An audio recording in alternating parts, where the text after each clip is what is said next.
Çünkü keşf-ı ras alametül fasık.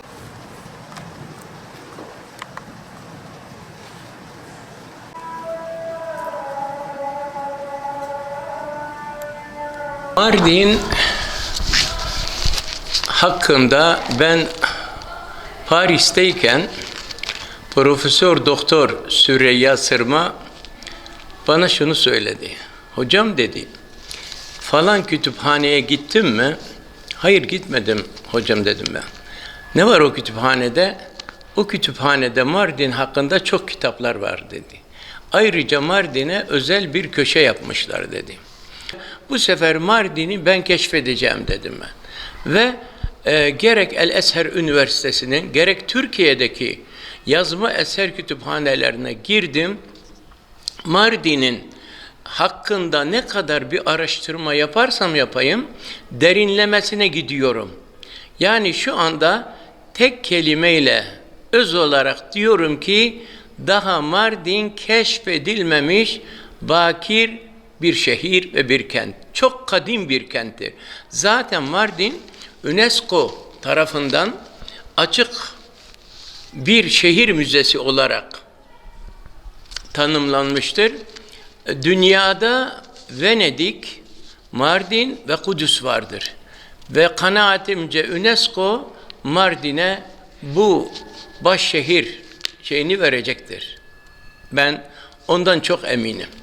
Ki Mardin'in daha keşfedilmemiş çok şeyleri vardır.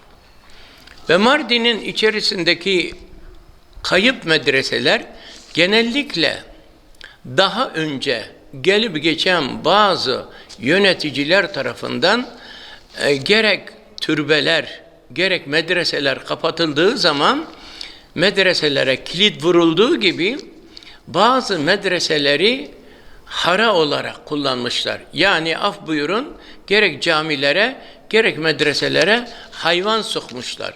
Lakin türbeler ise Mardin'i kuran, Mardin'in yükselmesinde her türlü katkısı olan gerek hükümdar, gerek padişah gibi büyük devlet ve siyaset adamlarının kabirlerini ve türbelerinin kapılarına taştan örülmüş engeller vardır. Ve nitekim bugün mesela Sabancı Center'ın orada yıllarca yağmur yağdıktan sonra 2018'de patlayan ve arkasından bir tarih çıkan bir yer vardır. Şu anda kaç seneden beri bizim Madder Derneğimiz nereye müracaat ettiyse bir türlü ona el atılmamıştır.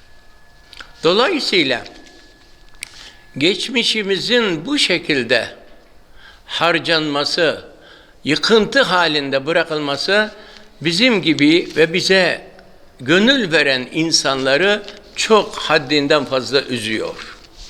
Yani düşünün, başka şeyler yapılıyor, tamir ediliyor, restoreden geçiliyor.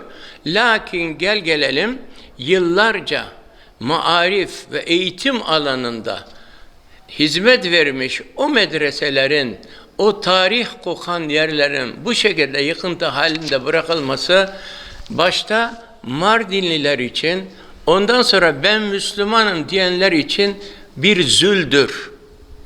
Dolayısıyla Mardin'de yaptığım incelemeler neticesinde 62 tane medreseye vakıf olduk. Şu anda tespit ettiğimiz medreseler 40'ı geçmek üzeredir Allah'ın izniyle. Lakin daha çok tespit edeceğimiz medreseler var. Bu kayıp olan medreselerimizi şu anda arıyoruz. Hatta acı bir şey söyleyeceğim. En güzel medreselerden bir tanesi, mesela Kasimiye Medresesi'nin altında bir medrese daha vardı. Geçen sene duyduk bunu. Maalesef birisine satılmış ve garanti orada ya bir meyhane kuracak ya başka bir şey kuracak. Nitekim ben dün valimize de bunu arz ettim. Mardin'in merkezinde, yukarı şehirde bazı yerlerde içki ve kadın maalesef şey yapılıyor. Buna çok üzülüyorum. Çünkü medreseler bir marif, bir eğitim, öğretim yeriydi.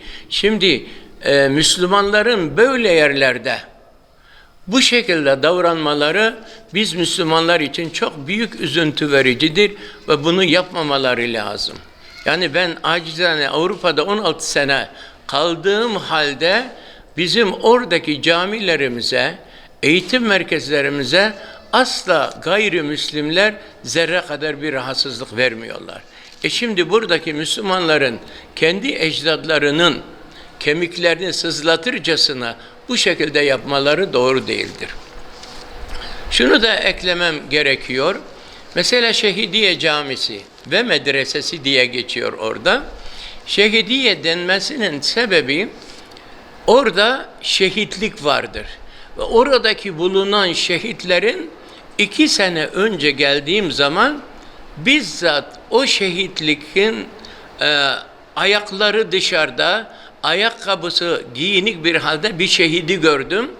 O zamanın müze müdürü Mehmet Deniz Bey'e bunu ilettim. Dedim ki Mehmet Bey burada bir şehit vardır ve ayaklarını ben görüyorum. Nasıl olur falan dedi. En sonunda geldi baktı. Hakikaten gözüküyor ve onun önüne büyük bir duvar çektiler, kapattılar. Üzüntümün esas noktası şudur ki Şehidiye Camisi'nin o şehitlerin, şehit kabirlerin üzerinde maalesef tuvaletler vardır ve orada bir park vardır. Yani şimdi bunu nereye giderseniz gidin yapmaları mümkün değildir. İnsan kendi ecdadının bu vatanı bizlere canlarını feda ederek savaş meydanlarında arslanlar gibi dövüşerek şehit olan aziz şehitlerimizin yattığı o kabirliklerin üzerinde tuvalet yapılması herhalde acınacak bir durumdayız. Ondan dolayı yani ilgililere ve bilhassa yetkili olan kardeşlerime sesleniyorum ki bunu tez zamanda düzeltelim ve o ecdadımızın kemiklerini sızlatmadan orayı bir cennet bahçesine döndürelim. Sahabilere gelecek olursak, sahabiler Sabancı Center demeden kimse bilmiyor. Yani eski belediyenin olduğunun arkasında Dumlupınar İlkokulu'nun altında 2018 tarihinde o duvarın patlamasıyla arkasındaki çıkan tarihin içerisinde Peygamberimiz sallallahu aleyhi ve sellemin amcasının oğlu Cafer-i Teyyar'ın ortanca oğlu olan Muhammed el-Farisi'nin kabri çıkmıştır orada. Ve biz bu Muhammed el-Farisi 2 sene içerisinde ilmik, kelime kelime, cümle cümle bütün kitapları tarayarak, tercüme ederek onun hayatını düzenledik, çıkardık ve onun kitabını yaptık. Onunla birlikte yeni yolun üzerinde bulunan Mardin halk tabiriyle Şeyh Muhammed Zırrar dedikleri Dırar İbnül Ezver radıyallahu anh Hazretlerinin kabrini bulduk orada. Ve onun kabri tam caminin altında duvarın kenarındadır. Şimdi oradaki levhaya ben çok acıyorum. Zürare İbni Avfa diye bir şey koymuşlar oraya, levha. O levha yanlıştır.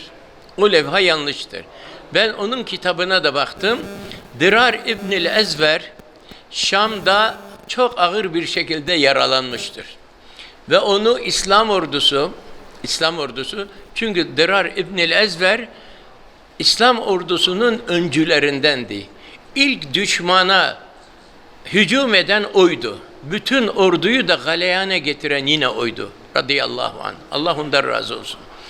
O zat Şam'da harpte çok ağır bir şekilde yaralandı. Hatta o Şam'dan önce Hama Humus fethedilirken onun öldürüldüğü İslam ordusunun içerisinde bir söz yayıldı. Ondan sonra o öldürülmedi. Onun bir yakını öldürüldü. Onun kollarını kestiler diye haber saldılar İslam ordusunun moralini çökertmek için. Ama kendisi ölmemişti. Ben buradayım diye bağırdı onlara. Ama aynı harpte çok haddinden fazla ağır bir yere aldıktan sonra İslam ordusu onu ta buraya kadar getirince, buraya varmadan önce kendisi ruhunu teslim etti.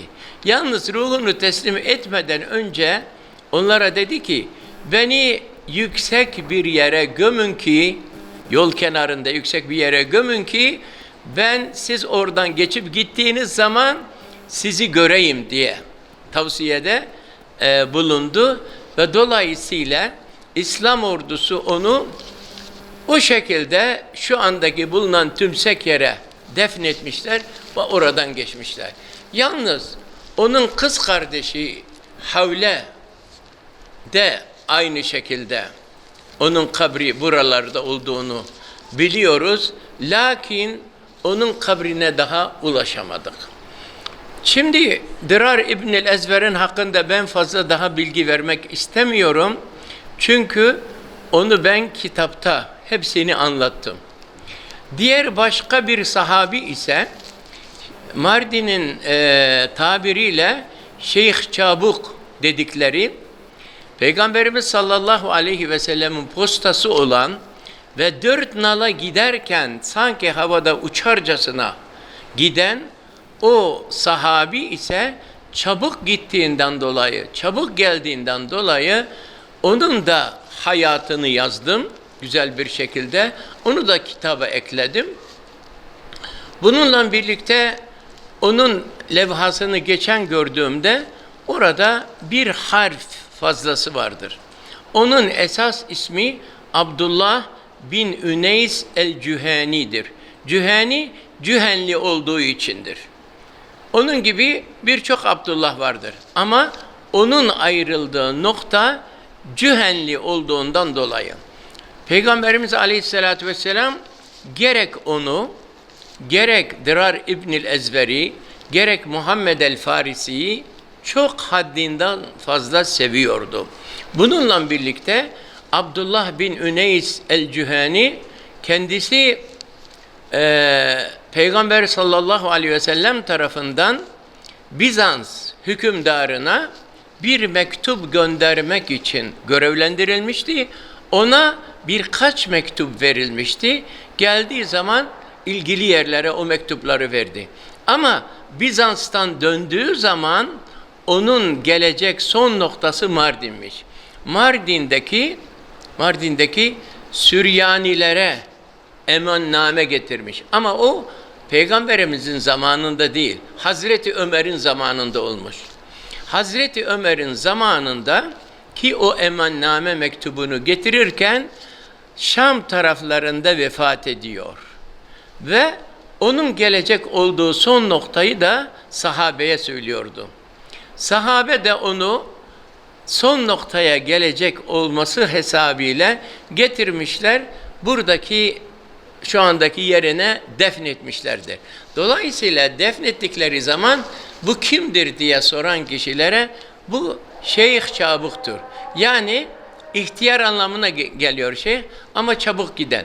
Ve Abdullah bin Üneys el-Cüheni buraya defnedilmiş ve onun mektubu İslam ordusu tarafında olan İyaz bin Ganem tarafından buradaki Süryanilere teslim edilmiştir.